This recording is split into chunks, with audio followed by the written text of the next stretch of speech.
Alright, so today we're going to do booster pump preventive maintenance. You're going to look at your sheet here. It's got up to 3 pumps. Pump 1, pump 2, pump 3. This is a duplex system, which means it only has 2 pumps. So we're only going to be focusing on 2 pumps. First thing you're going to do is you're going to put the property name, the pump numbers, which is indicating here 1 and 2. You're going to check the amperage of the motor. And to do that with this controllers here, you can visually see it here. Right now this pump is not calling for water, so once it calls for water, you'll see the amp reading right here, and it's going to match the amp reading on this. In order for this to work, I had to come in and turn off pump 2. Pump 2 is the primary pump right now.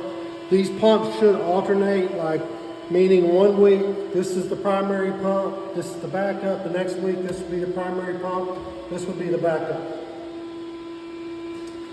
I've already checked these pumps, but to do that, you take your amp meter, you move it to the amp readings, and you clip it around the wire. And then as soon as somebody turns the water on or calls for water, the water pressure in here is going to drop. It's going to cause that pump to come on, and I can verify that these are the same. The reason that you want to be documenting this is you want to see, now, what are the readings. So here it comes. It's coming up to 2.82, 2.87. So that's the amperage is the same. I check all 3 wires, which I've already done. That verifies that I'm pulling the same amount of amperage from one wire versus the other ones. That's very important. But you want to document that on your paper so that you know what your normal average amp reading is for these pumps. So that way, if you come out and you go to test them and the amp reading is high on the pump, it gives you notice that, hey, you've got a problem with the pump and you need to call the pump company out. The next things that you want to do is you want to come over and you want to inspect the coupling between here and here.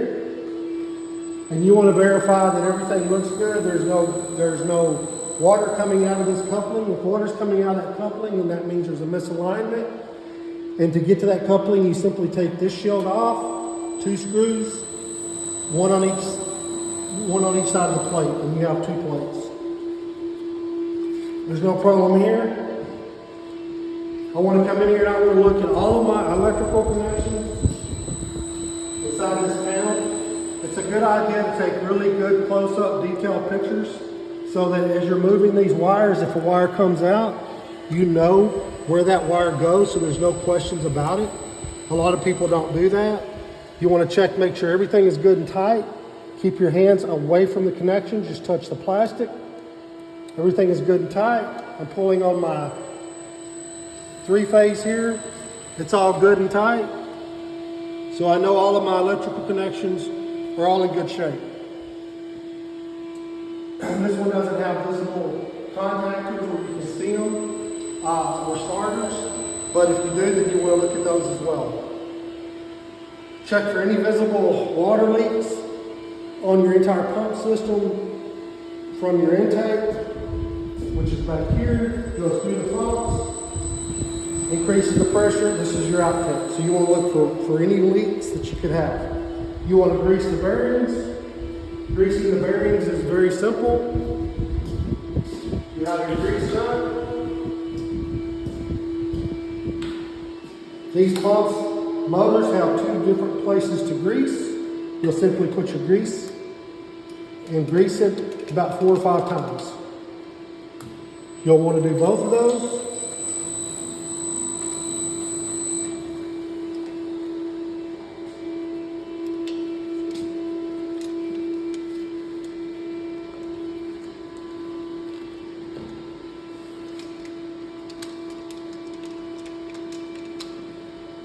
And then you would go to your second pump and do the same thing. Look anywhere else on here to see if you have any grease inserts. Check your flanges, which are all here, making sure that you don't have any water leaks in between these flanges, which is basically your couplings between each one of your connections. That's called a flange.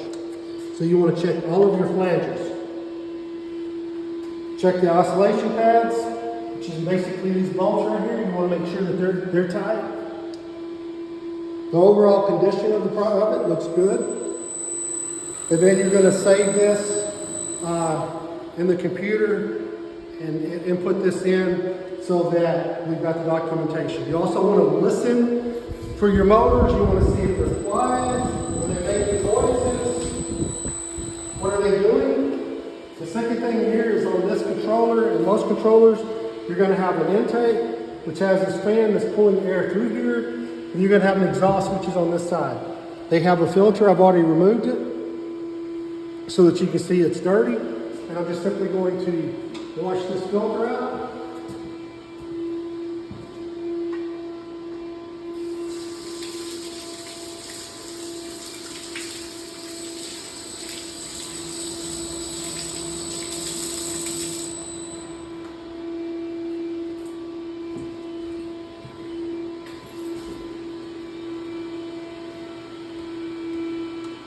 And that filter on this particular one slides in over here to the right.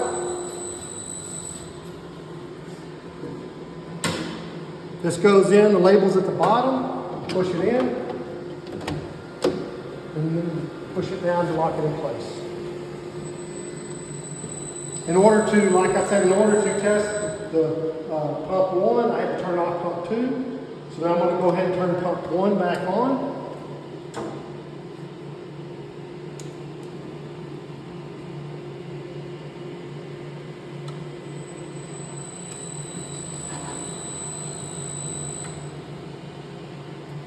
Pumps are back up.